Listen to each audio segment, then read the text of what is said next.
Right, hello there ladies and gents, welcome to another repair video. Today we're going to be working on this Xbox One S which has been sent in.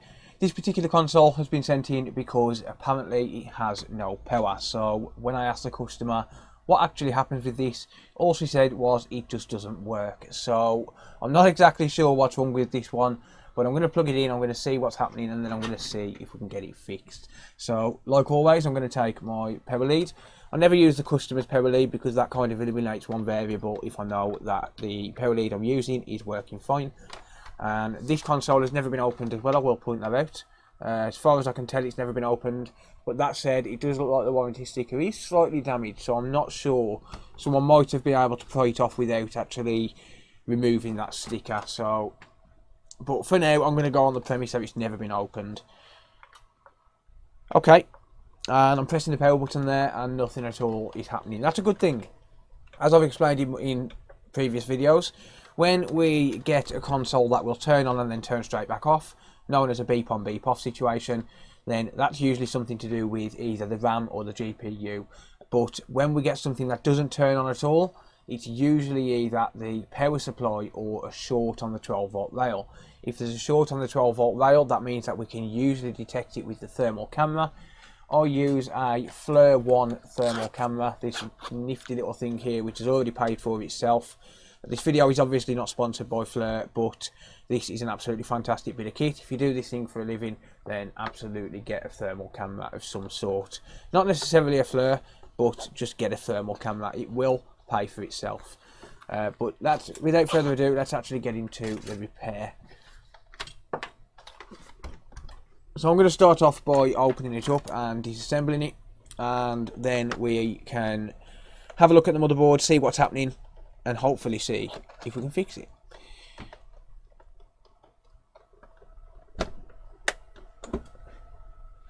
Right, okay, so one thing I've noticed is that's coming off fairly easily, so this has probably been opened in the past.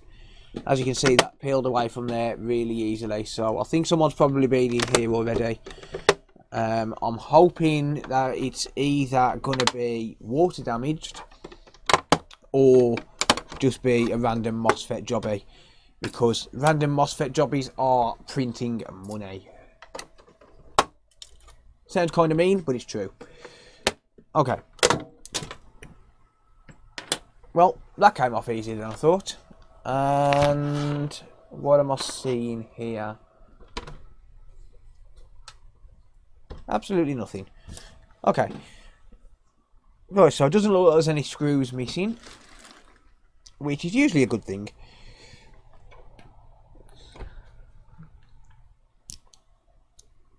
So while I've got your attention, don't forget to like and subscribe to the channel. It does help out the channel a bunch, and we're trying to get to 6,000 subscribers by the end of January. So if you could subscribe, that would really help out a lot. Right, okay, so the first thing I'm noticing is that it's pretty dusty inside, and we all know what dust means. Dust means heat, and if the console gets too hot, then there's a good chance that we could have some components that have burnt out. So that should be a good thing.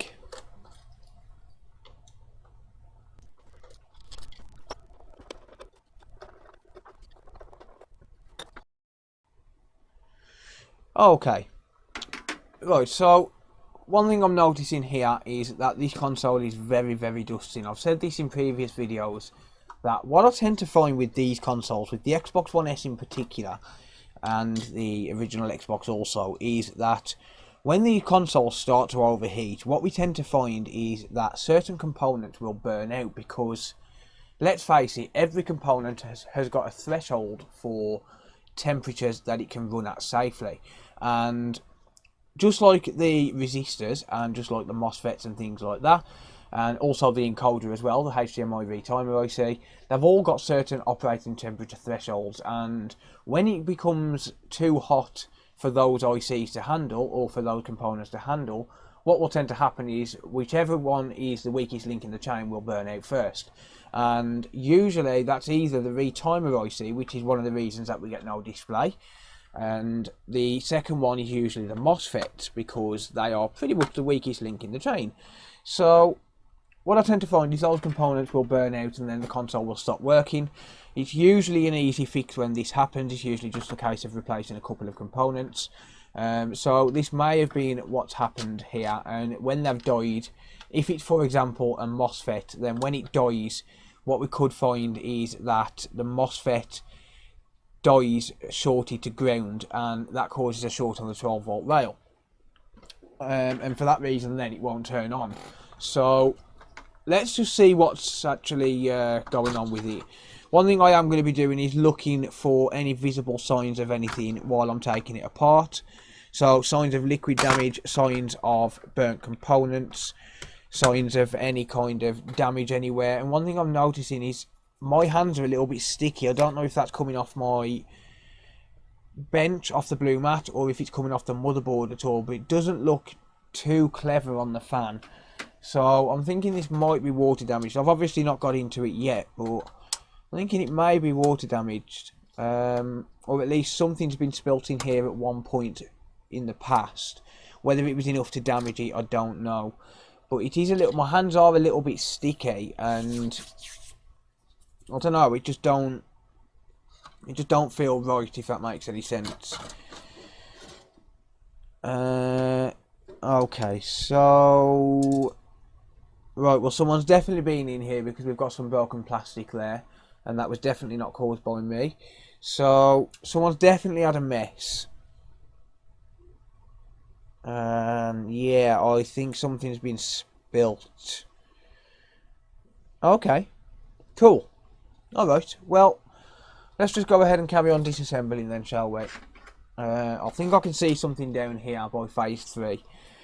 And the reason I call it phase 3 is because it's the furthest point from the 12 volt supply, so it's this side. 12 volt supply is here, and it's this side I think I can see something. So, whether someone's opened this up to clean it in the past, I don't know, but someone's definitely been inside here. So, they did a pretty good job of taking it apart, I will be honest. And I've never seen that marking on an Xbox One S either. T0K02. Let me know down in the comment section if you've ever seen a marking like that on the Xbox One S, or on the Xbox in general. So that's the marking. I've never seen a stamp like that on these. Whether I've just never paid attention, I don't know. But let me know down in the comments if you've ever seen one. As far as I know, I've never seen it. Okay, so that IPU clamp is definitely a lot weaker than it should be from factory. So someone's definitely had the IPU off at some point.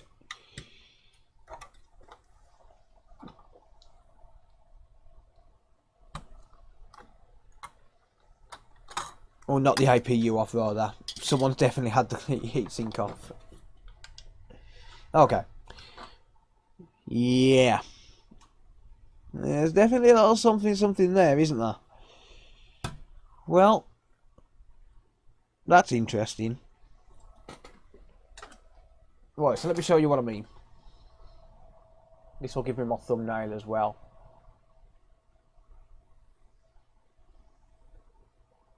Yeah. There's definitely something there. Now, what that is, I honestly don't know. I really don't know. Right, okay. Before I clean it, what I'm going to do is I'm going to just pop on the multimeter, and I'm going to go into continuity mode on the multimeter so as I can check for shorts. One thing I do want to do is just have a look at this here. What is that? I'm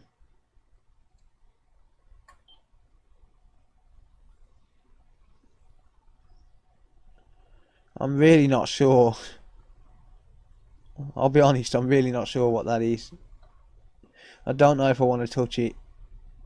In fact, I don't want to touch it. Right, okay, well, the joys of being a technician, eh? Looks like something gooey, but I don't understand how it could have got there. I honestly don't. I mean, fingers crossed it's not actually caused any issues with the RAM. Okay, so what I'm going to do then is I'm going to pop one probe on ground. And then I'm going to test the 12 volt input. So if we take a look here, we've got the 12 volt input connector here. This comes from the power supply. So 12 volt comes in from the power supply and it goes into this connector here. From here it goes on to the NCP 4205 and then that distributes it throughout the board. So NCP 4205 is a power management IC.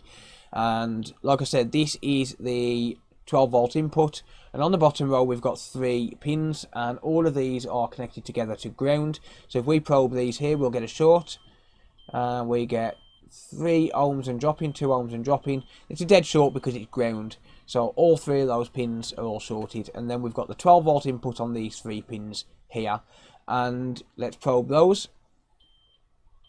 And we do get a short. So the short is currently 3 ohms and dropping, so that is a dead short to ground. So something on this line has definitely failed. So what I'm going to do, I'm not going to inject voltage yet. What I am going to do first is clean up the main areas, so I can already see where the damage is because it's pretty obvious. So I reckon we're probably going to have some sort of an issue on phase 3. But what I want to do first is I want to clean up whatever kind of gunk or whatever is on the RAM and around the rest of the board. And the reason for that is because I don't want to inject voltage, have that pass through to the RAM, and then end up knocking the RAM out as well and causing a beep on beep off situation when we do solve the 12 volt short. Once I've done that, I'm going to get the thermal camera because I absolutely love using that thing. It's so easy to find a short with the thermal camera, and I'm going to use the thermal cam. I'm going to find the short, I'm going to replace whatever components need replacing, and then hopefully we can get it fixed. So what I'm going to do then is I'm going to grab some isopropyl alcohol and I'm just going to soak the board. I'm just going to tip isopropyl alcohol everywhere. So one thing I need to take into consideration is the fact that we've got some of this sticky stuff, whatever it is. I don't know what it is, but whatever it is, we've got some on this RAM chip, this RAM chip, this RAM chip, this RAM chip, and this RAM chip. So this could end up at a point where 5 RAM chips need reflowing or even reboiling. I don't know, but I want to clean up as much as I possibly can first, so as not to risk damaging the actual RAM chips themselves.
Okay, that's a million times better.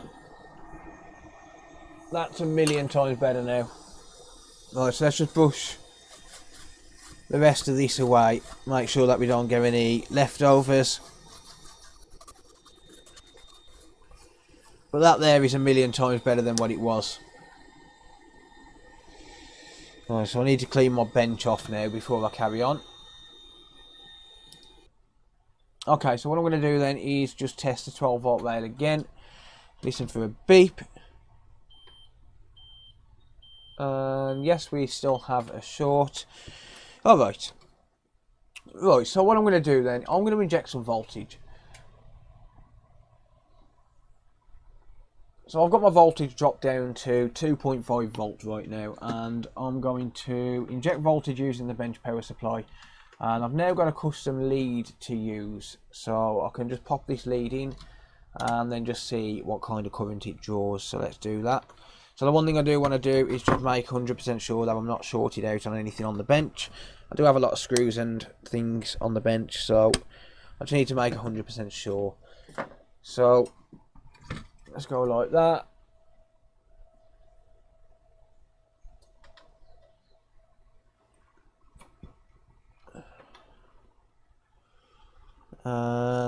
what I'm going to do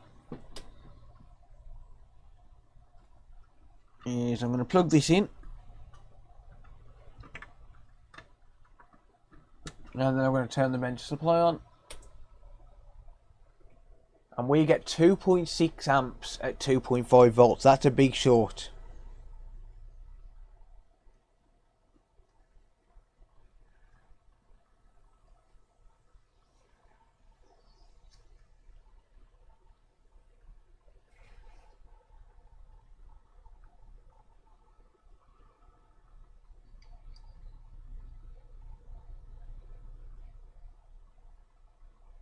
The only thing getting warm is the CPU. That's not good.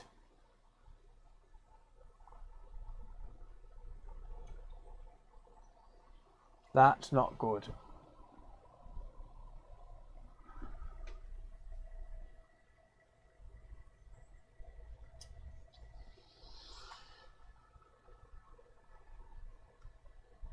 Okay.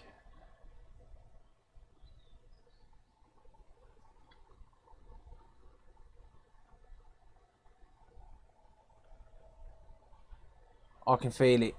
Right, okay.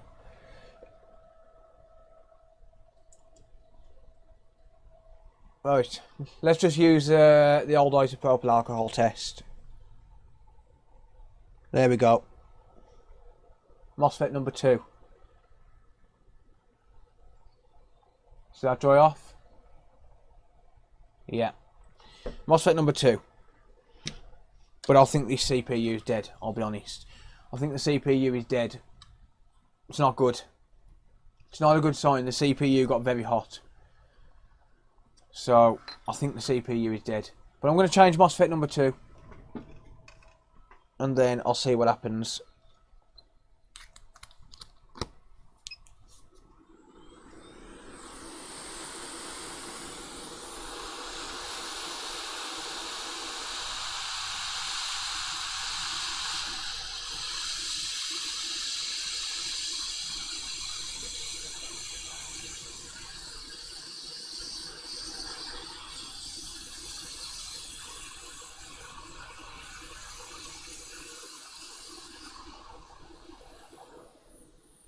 Right, let's see if that short has gone away.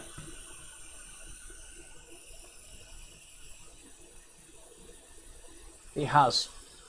That's cleared the short straight away. Yeah. Okay. Right, well, let's get a new MOSFET on then. Right, okay, so here's where I've just removed that MOSFET, and one thing I'm noticing is that we've got a little bit of gunk here, but if we take a look at number 3, which is the one I was concerned about, just look at the state of that. That does not look good at all, so I'm going to have to replace these as well. I can't power this on with that like that. So I'm going to have to get those replaced as well. I'll explain what all of the components are as I'm replacing them, but I'm not going to be powering it on like that, that's for sure. So we'll get the MOSFET replaced, and then I'll replace those other components what just look bad, and then fingers crossed we can get this thing working. But I think that it might have a dead CPU. I think it might have travelled to the CPU. Okay, so I'm going to start by adding some flux.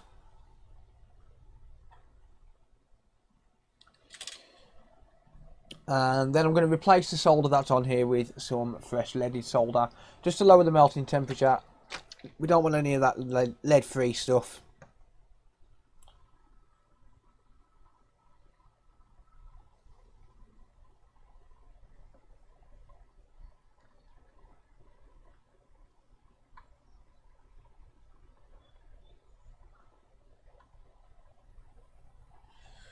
Okay.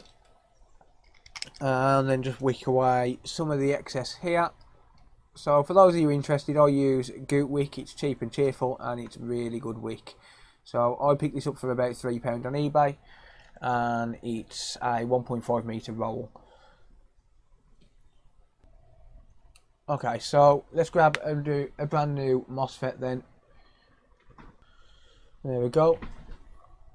Okay, and there's only one way that these can go. You can't really get them wrong, but the dot is on the top right, pin number 1 is on top right. And I'm going to flow this into place using hot air. So I've got my hot air set to 420 degrees Celsius and 50% airflow. And I'm using the Atten ST862D hot air station.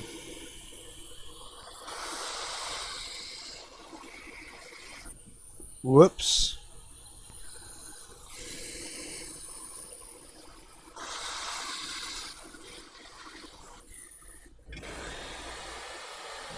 Okie doke, let's just add a bit more flux.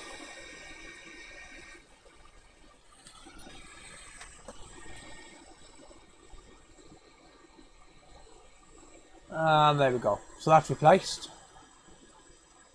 So let's move over here then. So the area that I'm concerned about is this area just here. I'm not really that concerned about the capacitor. That's probably fine. What I am concerned about is this resistor here and also the MOSFET as well, the MOSFET driver as well. So part numbers for all of these things will be in the description.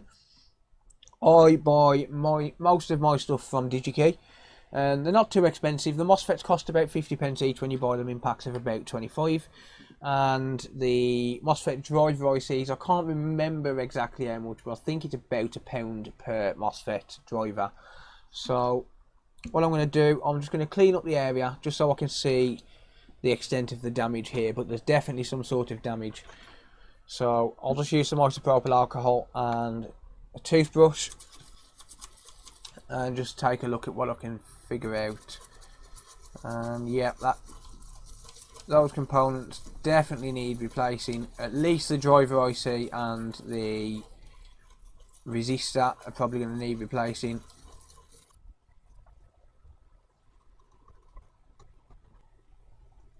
Okay. Right, so I'll get these components replaced then.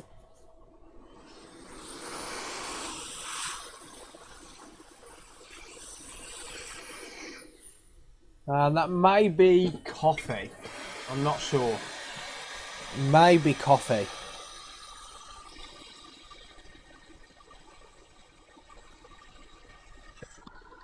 I'm just going to clean up a little bit.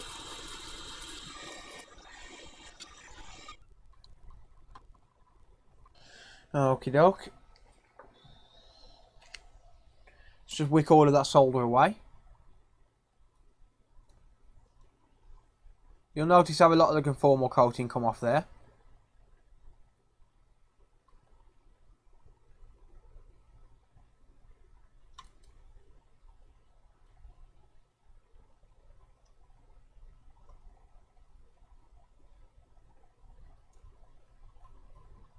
The reason for that is because it got damaged with heat, but that's fine, we can fix that. We can fix that, that's not an issue.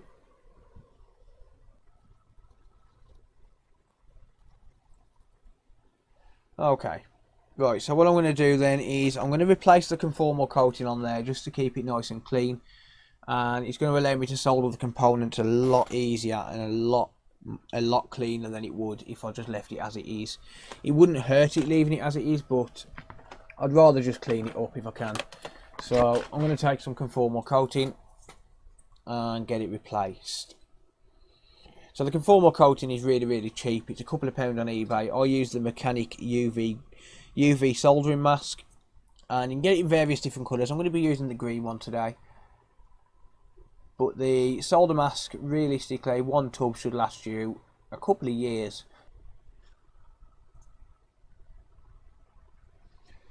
Okie doke. So what I'm going to do then is I'm just going to spread it out with my tweezers. So we'll have a little dab there.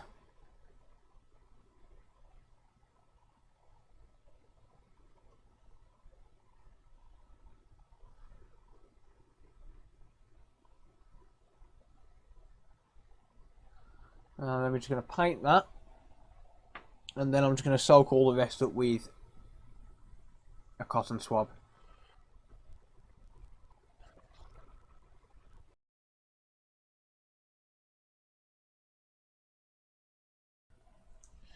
Right, so what I'm going to do now then is I'm going to cure it using a laser pen, and the laser pen that I use is not a UV laser. It's It's a laser that runs on the 405 nanometer wavelength, and that is what actually cures the solder mask.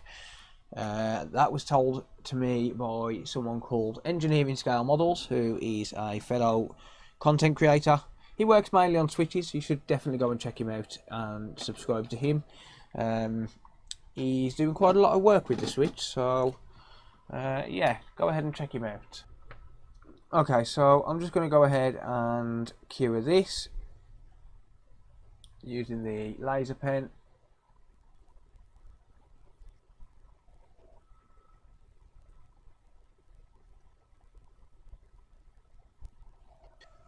Okay, right, so now I'm going to go ahead and just retin these pads,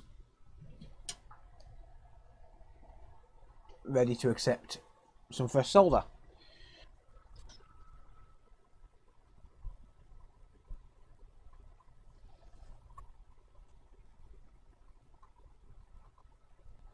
Okay. Right, so let's get some new components then. So we're going to start off with a MOSFET driver IC. So like I said, these MOSFET driver ICs, I can't actually remember how much they cost, but they're around about £1 on DigiKey. Pin number 1 is bottom right. So I'm going to drop my airflow down to 30%. Still 420 degrees Celsius, that is.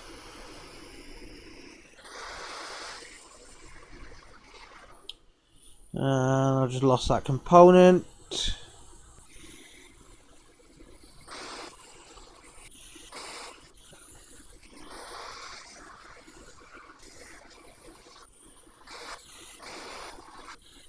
Right, let me just clean up this driver a second.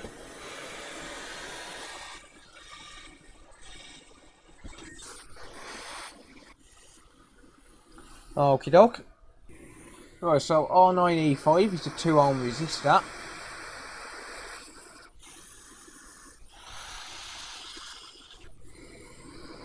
And I'm not 100% sure what the value of these caps are, so I'll get some readings.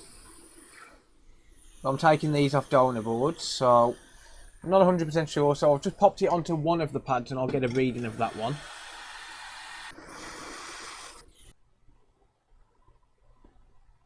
Okay, so C9E7 is 100 nanofarads. And C9E6 is 1 microfarad.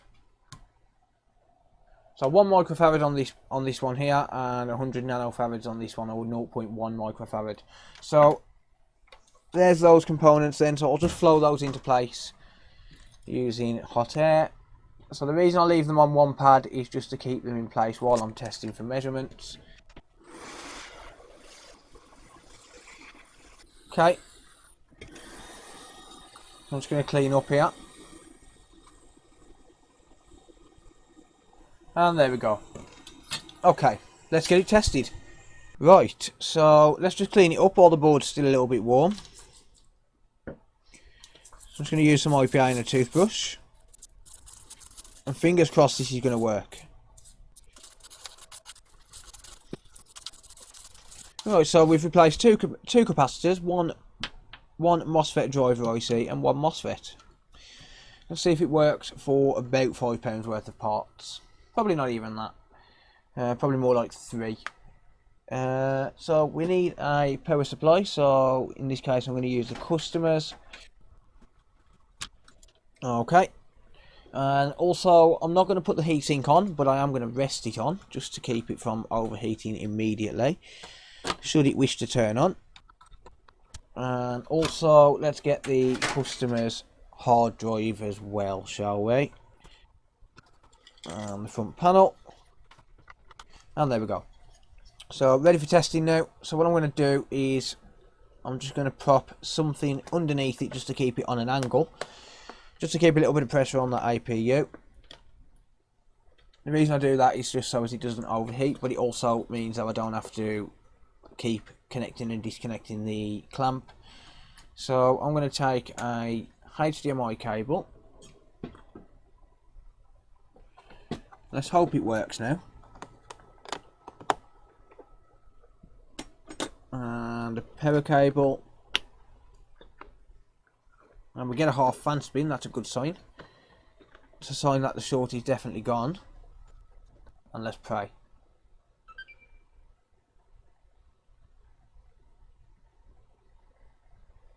Yes.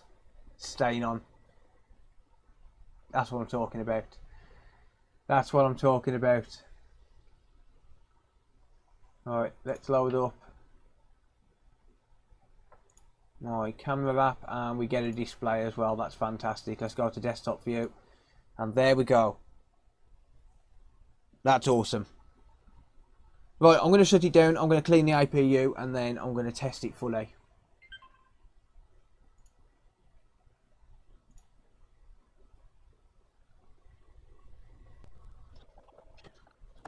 That's awesome. Brilliant news. I actually thought the APU was dead, given how hot it was getting. But that is brilliant news. So now all we need to do is just clean up and we'll be done.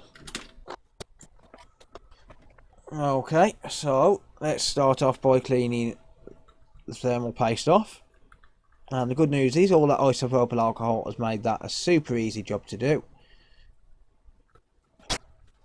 Okay, and also I'm going to clean off the thermal paste that's on the heatsink as well. And then I'm going to give the heatsink as much of a clean as I possibly can. So the heatsink and fan needs a good clean. So let's do that. So I'm going to do this outside. I don't want this kind of stuff all over my bench. So I'm going to do this. I'll fast forward and then when we get back, I'll be ready to put it all back together. Right, okay, so for the rest of it, I'm just going to clean as I go. I can't get that fan perfect because there's all sorts of gunk all over it, and I can't spend an hour cleaning a fan.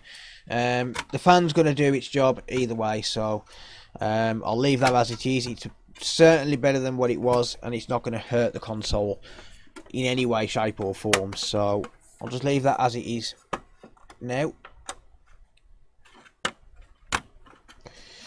Okay. So let's just start reassembling. So I'm just cleaning as I go now.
Okay, and that is pretty much done.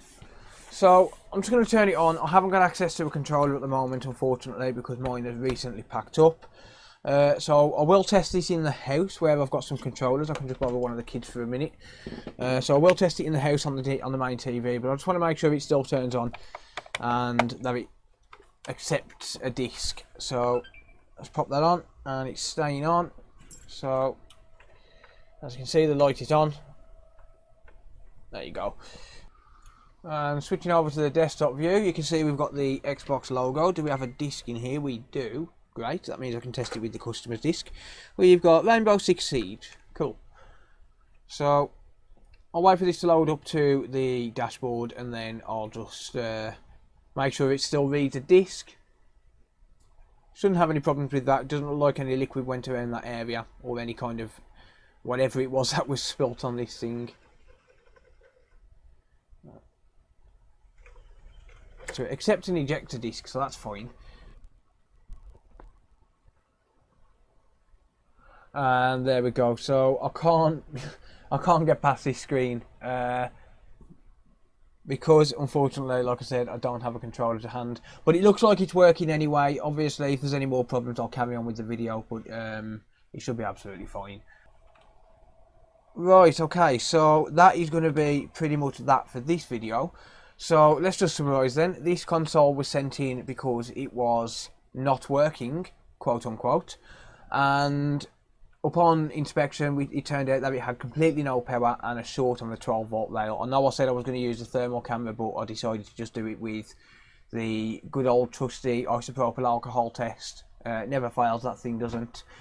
So by finding the short, we've managed to replace one MOSFET, and just for good measure, whether or not that was bad or not, I don't know, but just for good measure, we've replaced one of the MOSFET driver ICs on phase 3, along with a 2 ohm resistor and 2 capacitors, a 100 nanofarad and a 1 microfarad capacitor. And this console appears to be working. I will give it a full test like I said, but it should be absolutely fine.